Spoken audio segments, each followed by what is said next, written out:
And you have the chord layout set right, Claire? Yep, perfect.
Hey, good afternoon, everyone. Good morning to those coming from the West Coast. And if there's anyone over in the UK who's joining us today, good evening. My name is Will Monroe. I'm the VP of Marketing here at RangeForce. Thanks for taking the time to join us on our webinar today. I have with me who will be presenting the bulk of the presentation as he works through our Fiddler training module, Steve. Steve, go ahead and introduce yourself and say hello. Hello, everybody. This is I'm Steve Butt. I'm sales engineer here. I've been working in the computer and security industry for a lot longer than I even dare to tell people. But looking forward to this. This is going to be a fun one. I'm actually kind of excited about it. All right, excellent. So I am going to kick us off with just a little bit of context around what our training platform is and what you're going to be seeing as Steve works through the training. And then the rest of the webinar, he'll actually be doing that module and walking through all of the learning that goes along with it. The RangeForce platform is truly a single platform. Think of it as having 3 floors. Which is an easy way to understand what is happening behind the scenes. At its bottom floor, the core of this platform is a cyber range. We're not going to talk too much about that today, but the cyber range can be split out and run blue team and red team exercises. And when I use the term team, I mean truly team. They can all work together on solving a single problem, as opposed to a individual type exercise, which we also have, and I'll speak to in a moment. That cyber range is the recreation of a live IT environment in a safe simulated world so that you can't get yourself in any trouble in there when you're working with malware and vulnerabilities or learning about your security tools. We do have real malware. We have simulated malware. We put in vulnerabilities or applications that have known vulnerabilities so you can play with them and practice with them. Our IT networks include, an internet, users, endpoints, servers, web servers, DMZ. But interesting, we also bring in a variety of security tools, both vendor tools and open source tools, which you can see listed in the slide. We have a variety of vendor tools, and we're adding more all the time. And if you have specific tools you're looking for, you can let us know if you're going to be working in one of our cyber range exercises or our training, and we'll put that into our roadmap and build it in. We can usually do that very quickly. What's great about having security tools in there is that a lot of the challenges we see in the market is that, especially your new employees, or if a new tool is put into the system, it takes a while for people to get really good at operating them. And we all know that security tools are complex. They're very capable. They're very powerful. But if your experts aren't really experts in that product, you can miss things. You cannot really see a full return on your investment of that deployment. And so that's why we bring the tools in and then we build additional training. So think about it as a complementary training to what you might buy from Cisco or from Splunk, where you're going to go in and do their vendor training. But then this environment gives you a live environment to go work in that tool, and we'll give you live exercises that match to their training that allow you to get good at it. And then in the cyber range, you actually work in the tool interface as part of the cyber exercise, which makes it very powerful. The second floor, think of that as all of the capabilities around us teaching a learner how to build their cyber skills. So it's everything from when you're in the individual training modules, the teaching assistant, the virtual teaching assistant that helps you walk you through that. It's the learning guides and training materials that are in there. It's the teams that you create, whether that's for a blue team or red team exercise, or whether that's a team like your SOC analysts who you have working through certain training modules. And then what we do is we bunch the training modules because we have almost 400 now, and we bring out, 20 a month. So they come very quickly. So we group them into what we call learning paths, where we take logical roles within a security organization or an application development part of the organization or security, the application security teams. And we will then build groups of 30 and 40 hours of training modules into those so that at the end you have a set of skills that match the role that you have your learner operating in. And that's very powerful. And when we deploy the product with you, we can mix and match those. We can add in the vendor stack tools that you have. And think of roles like security analyst level 1, security analyst level 2, threat hunter, pen tester. We have a great, series of training for application security folks and app developers that matches completely to the OWASP top 10 vulnerability chart. So it's very powerful. And then think of the top floor as all of the actual training, because there's a whole nother piece, and that is the training exercises that we run, individual level exercises where you're going to go through like Steve is today and teach you all about how to operate and use Fiddler. And as you do these training modules, these individual exercises, you're going to come every 4 or 5 completions to a challenge. The challenge is like when you're playing a game and you get to the end of the level and you've got to fight the big dragon to get up to the next level. Our challenges are little red team and blue team individual exercises where you have to go in and work in a real environment and apply all the learning in the previous 4 or 5 modules. So the challenge could be that a server's been hacked and you've got to go figure it out, or a website's been defaced, or maybe it's more of a red team pen tester challenge where you've got to go do a capture the flag. Those are all built into our learning modules. And then beyond those learning modules, we bring into play team exercises. And the idea here is you want your individuals to be really highly skilled and their abilities highly honed and practiced, but you also want them to work well together. I often hear cybersecurity defense is a team sport, and it absolutely is, because think of all the people that get involved when a cyber attack is unfolding. You've got endpoint folks, you've got threat intelligence folks, you've got your security operations folks, your network folks, your forensic and response folks, investigators. All of those people have to be able to work together, share data, make sure the information that's being transferred from one group to the other is fast and it's proper so that the next group can take the next step in the response process, that the control owners are alerted in the proper way to understand how they might adjust a firewall rule or an endpoint control to contain an attack. And so in our model, you do individual assessments, individual training, individual challenges, and then team assessments and team training and team challenges. And it becomes a continuous process where with each stage, you can find a strength or a weakness, and then you can modify the training to overcome the weaknesses and deepen the strengths. So that's the platform as a whole. And again, as you see Steve open up the environment and walk through it, what he's literally doing is on that top floor, he's going to spin up a Fiddler module, a Fiddler training module, and it's going to drive from that top floor right down to the bottom floor. And it's going to spin up an environment in our cyber range. That's going to be a live environment he works in. It's going to lay in all of the interactive training tools. He'll show you all of those as he goes through it, and ultimately have all of the training content that goes with it. That's how the platform works. I hope you find his training really interesting. This is a fascinating module. I really enjoyed doing it.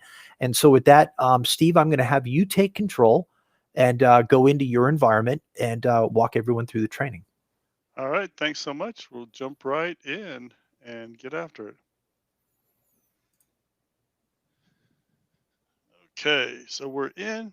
Jump over here to where we're actually doing some stuff. before we launch into Fiddler, there's a couple things I want to talk about, just the platform itself, so you can kind of see what you'd expect to see when you log in. So this is where you land when you log in. From here, you're able to search for modules. So if I want to learn something about Docker, I could, just type in Docker and it's going to pull up and say, what are the courses that we have around Docker? And it will give me, an idea. So if I can start down here and say, well, I want to do this one on Docker introduction, but just as a layout to try and help organize things, since there's over 300 modules, we've tried to organize those, and we've done that in two different ways. The first way is by learning paths. So we've gone in and pulled right out of the NICE framework the things that a SOC analyst 1 should know, SOC analyst 2, and threat hunter, web application security, and we built these to be able to take you right through it. So you're going to start right at the beginning.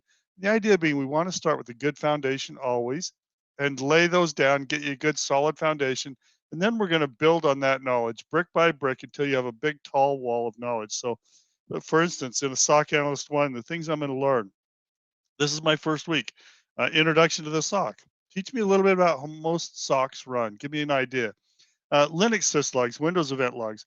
What are the things that are being used as to trigger events that I might see? Where do those come from? This is where you go into syslogs. And then, when you go to the next week, you're going to see a little bit more in depth. You're going to say, what are the things I'm going to learn in the next week? It's going to be more depth, right? PowerShell logging, PCAP forensics, visual spoofing. So as we get into these, you'll see that they build on each other and go deeper and deeper. The other way that we've organized them is by subject or by job title is another way of thinking about it. So security solutions, these are our commercial solutions. So we have 6 modules around Splunk. They start with really basic things. They build and get deeper and deeper as they go. Then we add in SIM and SOAR, where we do things like Phantom. So, what are the security orchestration tools that you're using?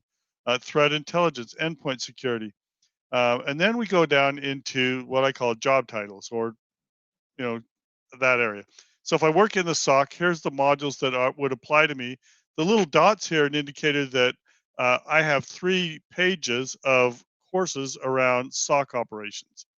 So scroll down in, Microsoft security concepts. This is the one we're going to be doing today, is security tools Fiddler, but DevOps, web application security essentials, miscellaneous, and then challenges. And so Will talked a little bit about challenges. I want to just show you one really quick so you can kind of see this. Um, I like to think of these as like the final exam, that I get in, we're taking away the hints and the help, and we really take you in and say, here's the things you really need to know. So if I were to launch like Bulkhead, this is the challenge that is the final exam, if you will, for Suricata. So it says you should have done these modules before you actually launch into here. And if you've not done those, you're probably going to struggle. So I'm just going to click on continue, and this will pull it up and you'll be able to see what it does. And so the nice thing about this is whenever we launch any one of these, we bring up all the things that are necessary in here. So, if I look at the topology, I've got the desktop, I've got a firewall, I've got a server, I've got a web server that's a part of this, and I have, a feedback loop that comes back, and all of these are run by our virtual teaching assistant. And that's a process that's looking for, did he solve the problem? So in this one, I actually have to, log into the firewall, inspect the Suricata event log, and mitigate the threat. So there's not a lot of help or hint in this, and it's because it's a challenge. It's really to go find what is the issue and how do I solve that. So enough of that. Let's jump over to what we were going to talk about today, which is Fiddler. So Fiddler is a pretty impressive tool in that it allows me to do some fun things inside of the web context. And one of those fun things is I get to dig in and go see how web applications interact. And so this is where Fiddler really comes into play. And I get to do things like I can see that there's a request. So there's a push, I get a request and then there's a response. And Fiddler lets me see those kinds of things as they go back and forth. So a couple of the other things that I think are really nice, whenever there's something like Fiddler that you need to learn, the software is already installed on here. So I'm just going to go ahead and launch it.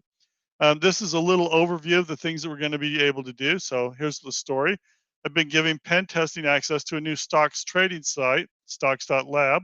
So I'm going to go ahead and launch that as well and have that up and running.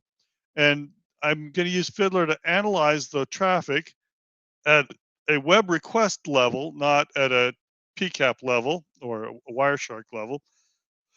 And I'm going to see if I can figure out a way to exploit the site. So this will be kind of fun. So we're going to walk through this and we'll get started. So first thing is set up Fiddler to capture and decrypt HTTPS traffic and enable these additional protocols. So if I didn't know how to do this, I can go and say, give me a hint, and it would give me the hint. So it'd say, okay, here's the places you need to go. So I'm going to go into Fiddler, and I'm going to say, I don't want to care about that. So tools, options, and HTTPS. This is where I'm going to say decrypt HTTPS traffic. And I'm going to say, it's going to pull me up some things here. And say, so I'm going to trust this. And I'm going to say yes, and install that, and install that. Okay, now I've been added to it. So what I've essentially done here at this point is I've created myself as a man in the middle. From a security perspective, this is a big challenge. This is a hole.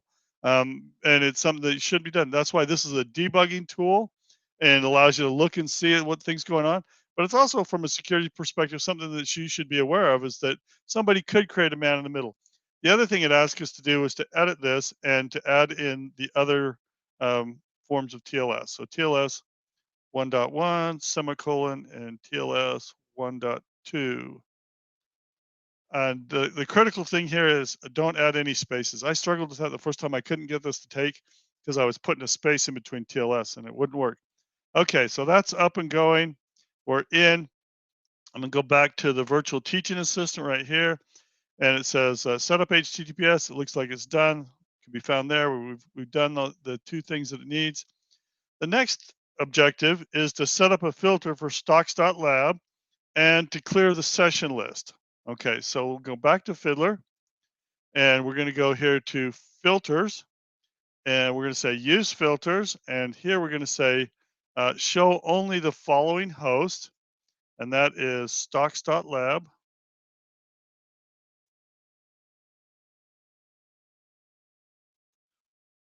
And get started. And then the next thing it said to do was to clear the list of events. Okay, so we're up and running. That's going.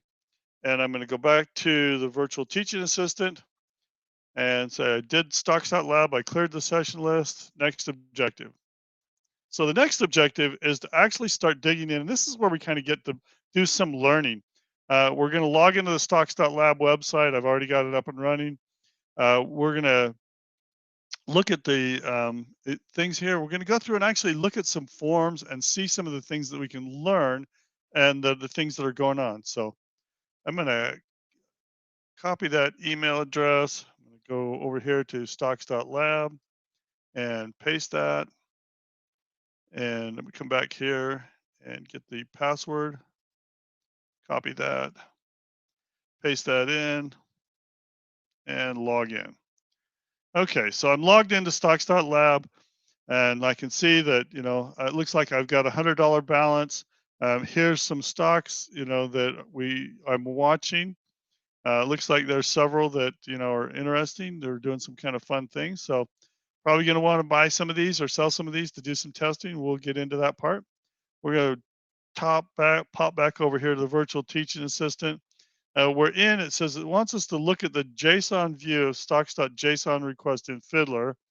And see, this is what we're trying to find is what's the JSON key of the history of stock prices is stored under. So go back to Fiddler and we're going to go down through and you can actually see, so here's where I can get started and I'm doing the inspector so I can look at some really interesting things. Here's the request, this part up here, and the response, the part down here. So I could look at like the web form. So here's the web form where I logged in. I can see that there's the username and password that I used. And down here, I could see the responses. So I could go through and look at all the different parts of each response that are coming.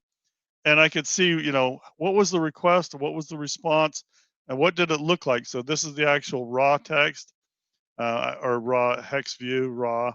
JSON is where it asked me to go. And it asked me to look for stocks.json. And this is the one that's saying, this is where the price history is. And here's the title is Price History with a capital H. So I'm going to go back to the virtual teaching assistant and says that that is price history. And I actually tried this. It'll take it either with a capital H or without a capital H, just so you're aware. So that's the answer. It's got the question.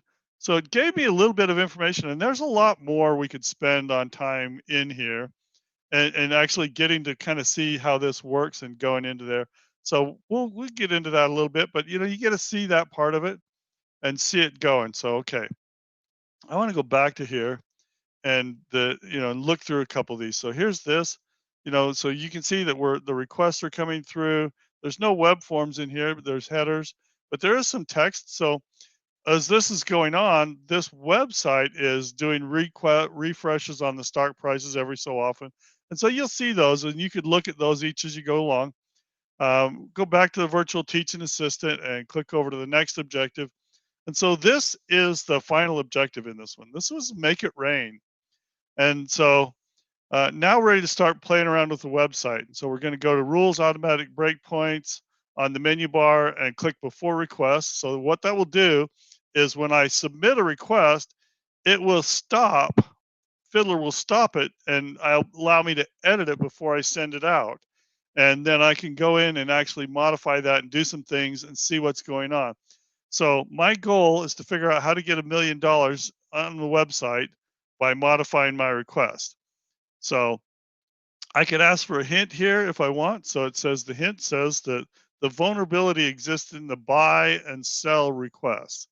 Okay, so now I've got a little bit of clue about some buy and sell requests. So I'm going to start here with dog food. It looks like it's down significantly. I think it might raise up here. So I'm going to come down here and oh wait, I only have $100 in here. I can't actually buy any dog food, so I won't be buying that one, but I can buy the pen store. Okay, so I've got some stock in here, and I'm going to click on buy, and it'll pull up a little sub window, and then I'm actually going to go to Fiddler and turn on the rules, automatic breakpoints, and before requests. So I could have let it up. I could have turned this on earlier, but I want to turn it on now. So back to the website, I'm going to buy this, and looks like I'm going to buy. Oh, well, we want to make sure that it's under the $100 because it's going to go check. So I'm going to click on the buy. And you notice that Fiddler starts flashing down here. That says I've broken. So I'm going to come down here and look at this response. And this one, I want to look at the web forms. Okay, there's nothing in that one. So I'm going to click run to completion on that one. The buy one is the one I'm really interested in looking at. Okay, so here's my buy. So here's the buy, and this is I'm going to say buy 5 shares of pen at 14.7. Okay, so let's change this to 0.14, and let's change this to 500. So I've actually changed the price to say that, so I'm going to buy 500 of these at 14 cents. I just want to see what happens if this actually works. So I'm going to click on run to completion. I'm going to come up here under rules, options, or automatic breakpoints, and disable those. And then I'm going to click down through some of these that I can see are stopped. And I'm just going to let those run to completion. And then we'll pop back over to the website. So we'll let it finish running these that it broke. Then we'll pop back and you'll see what we did. All right. So here's my web form now. It looks like I'm down to $30. So I've still got $30 in my account, but I own 500 of pen. So I was able to purchase 500 shares of pen at a really great price, and so much less than it was actually selling for. And so now I'm going to sell. So I'm going to click on sell, and it's pulled this up. Before it does that, I'm going to go back to Fiddler, turn back on automatic breakpoints, and say before request. And so now I'm going to go back here, and I'm going to go ahead and say, yeah, we'll put in some number here. It doesn't really matter, and sell. So it says that I'm going to sell these and thinks it's going to happen. So Fiddler again has stopped me. And so I'm able to go back in, go down to, here's this one, that one we're going to let run to completion. That's just the price request. Here's the sell order. Okay, so here's my sell order. Now I bought 500 of these, so I'm going to sell 500. But I'm not going to sell them at 1469. Remember, my goal is to get to over $1 million. I'm going to sell these at 1,000.69, and that might get me fairly close. Let's see, and then I'm going to say run to completion.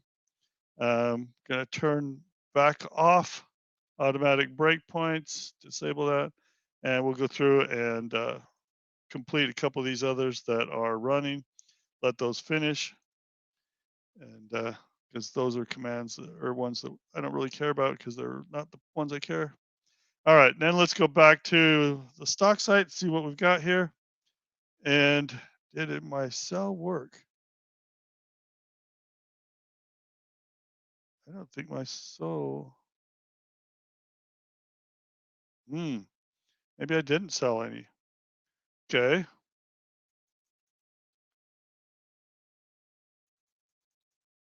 All right. Now we go back to Fiddler. I should look closer at my responses. Rules, automatic breakpoints, before requests. And so now I go back to the website and say sell. Fiddler should come back up and say, I broke this. And I'm going to go ahead and let that one say run to completion. This is the one that I'm going to look at. 10 shares. Okay, maybe they do have some security built in and won't let me sell that amount more than I said. But let's try selling these at $100,000 each.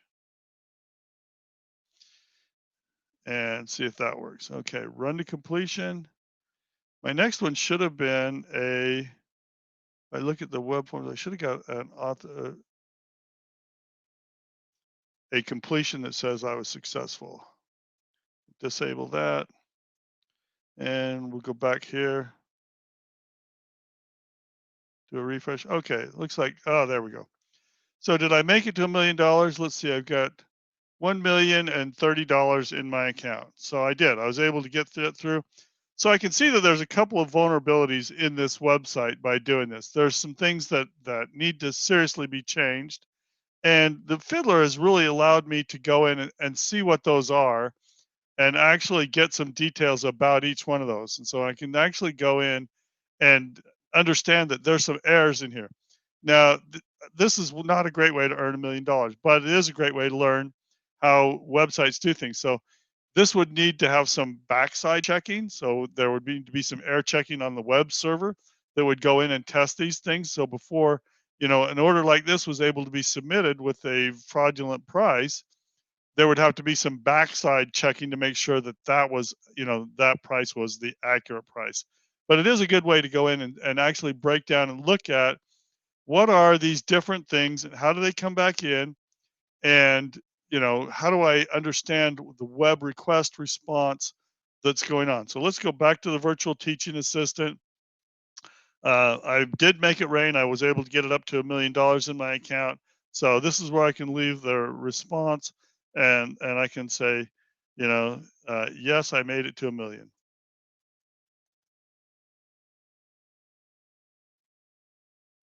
And I can save that, and that will go ahead and submit that. And with that said, that's really is how simple it is. Now, the nice part about the tools is we're watching all the things that are going on. So we're able to see, all these things that happened in the front and the back end and watch that transaction go on. In the tools where we use, like where we're doing challenges like Suricata, where you're actually trying to block, there's an active attack going on, and you're able to see that attack and block that. I'm going to jump back to the webinar, and I'm going to stop sharing my screen, and we will go back to the presentation.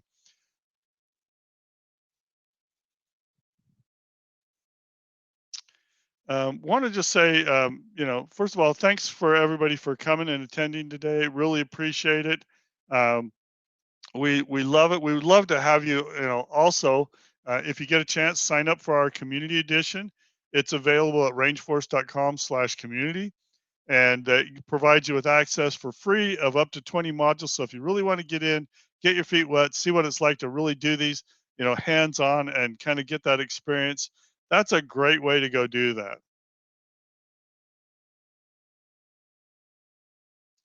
Any questions that we can answer for anybody that's out there? Feel free to go ahead and type those in, and I'm happy to answer any questions that we have.